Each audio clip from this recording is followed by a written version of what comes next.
Sejak Ganjar Pranowo ditetapkan sebagai capres dari PDI Perjuangan, Wakil Koordinator Tim Pemenangan Relawan Pemilu PDIP, Adian Napitupulu, sering melakukan manuver dengan mengumbar pernyataan yang kontroversi. Seperti dia menilai capres Prabowo Subianto tidak sepadan bersaing dengan Ganjar. Alasannya karena capres Prabowo sudah tercatat 3 kali kekalahan dalam mengikuti kontestasi pemilihan presiden.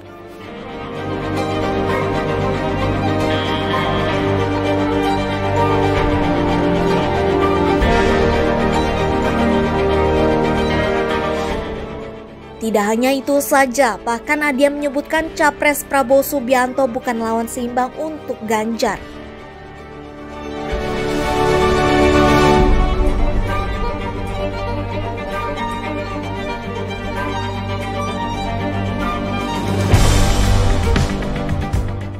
Bukan hanya capres Prabowo Subianto saja yang diserang, capres Anies Baswedan juga kena serang omongan Adian.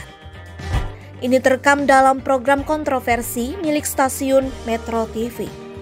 Adian menyatakan bahwa capres Anies konsisten berada di urutan ketiga, meskipun sudah diusung partai.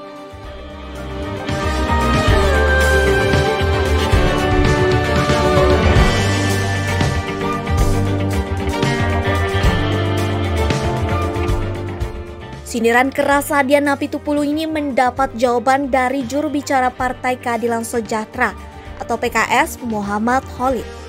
PKS juga secara resmi telah menyatakan dukungannya untuk Anies Baswedan sebagai capres usungan Koalisi Perubahan bersama Nasdem dan Demokrat. Khalid yang berada satu forum bersama Adian menyebut Anies Baswedan sebagai calon underdog yang harus diperhitungkan. Menurut data Pilkada DKI Jakarta 2017 lalu, Khalid juga menyebut Anies menjadi calon gubernur yang tidak diperhitungkan, namun berhasil keluar sebagai pemenang saat hari pemungutan suara berlangsung. Khalid mengingatkan Adian untuk berhati-hati agar tidak tergelincir di ujung pertarungan.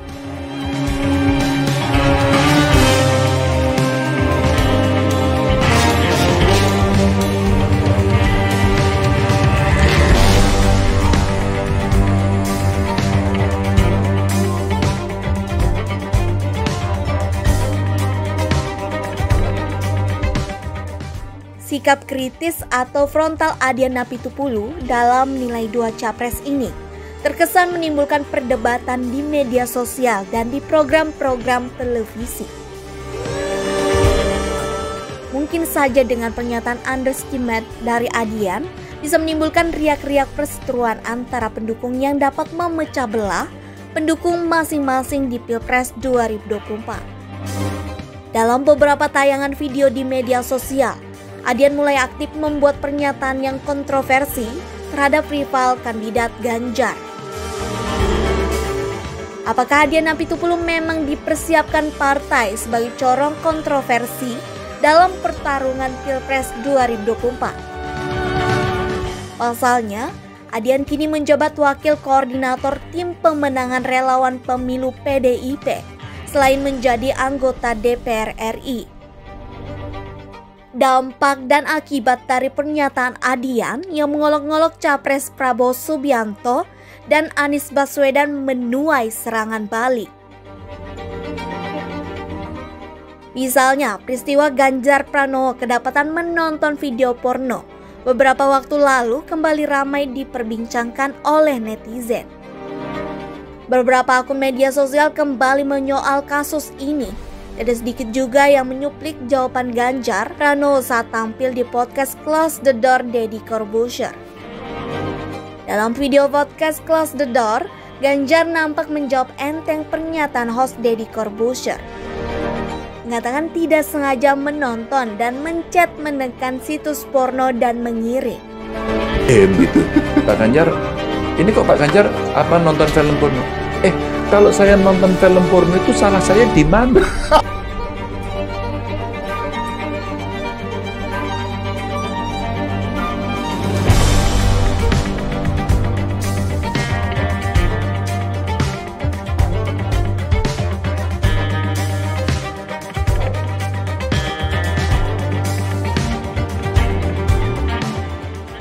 Sebelum ramai beredar video viral pengakuan Ganjar menonton gambar atau video porno, para ulama dan ustadz sudah memperingati bahaya risiko serta akibatnya di dunia maupun di akhirat. Ulama kondang asal Rembang, Ahmad Bahaudin Nur Salim atau akrab disapa Gus Baha, menjelaskan melalui sebuah dalil. Gus Baha menyebutkan semua umat Nabi Muhammad diampuni Allah, kecuali yang memperlihatkan maksiatnya. Ia menerangkan dalil ini dengan mengambil contoh perbuatan zina yang dipertontonkan atau diumbar kepada halayak ramai.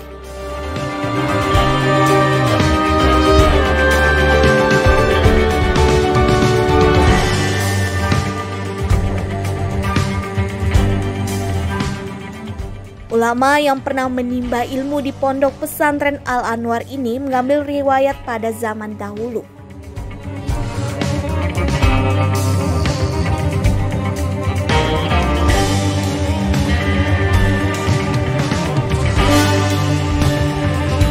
Utawa bar zina cerita wong, utawa bar maling cerita wong. Kabeh umatku iso disepuro kecuali sing ngetokno maksiate. Misale bengine maksiat ditutupi pangeran terus rino kondo, iku malah sing ra disepuro. Berbeda dengan pendapat ulama Buya Yahya, pengasuh pondok pesantren Al-Bahjah, Cirebon, Jawa Barat. Ia menegaskan bahwa suami menonton video porno tidak pantas. Secara kejiwaan, secara akhlak tidak pantas. Kalau Anda perempuan, Anda seorang ibu yang punya rasa malu, terhormat, kira-kira pantas tidak kalau ibu lagi nonton film porno kelihatan sama anak? Pasti malu karena akhlak tidak baik itu. Pendapat Buya Yahya ini disampaikan di hadapan majelisnya yang telah ditayangkan dalam kanal YouTube Al-Bahjah pada 28 Oktober 2017 lalu. Sementara Ustadz Adi Hidayat pernah menjelaskan hukum menonton gambar telanjang. Video porno dalam ceramahnya melalui akun YouTube Audio Dakwah ditayangkan 9 Februari 2019 lalu.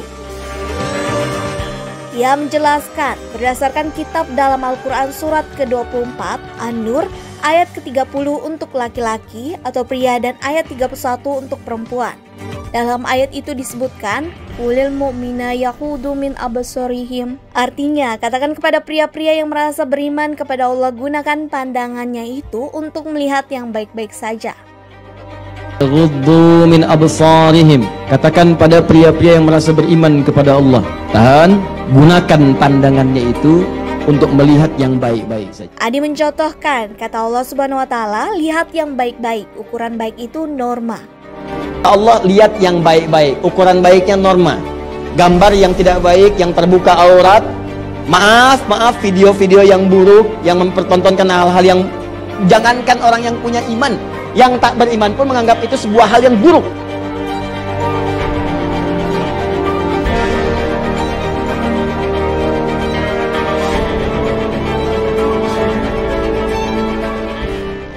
Adi melanjutkan, apakah itu boleh dilihat? Jangan. Kata Allah, wala taqrabuz zina, artinya jangan dekati zina. Unsurnya apa? Gambar yang tidak seronok, video-video yang tidak bagus, hal-hal yang bukan milik kita, yang tidak layak untuk dipandang, jauhi. Pesan Ustadz Adi Hidayat.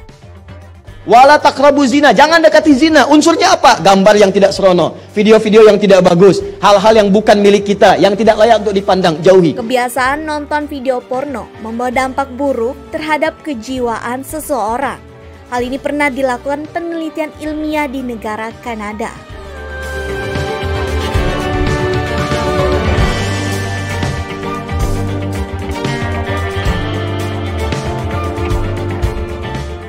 Dalam cuplikan opening rekaman video ceramah, Ustadz Adi Hidayat mengatakan bahwa menonton gambar telanjang atau video porno adalah racun yang lebih dahsyat berbahaya daripada narkoba.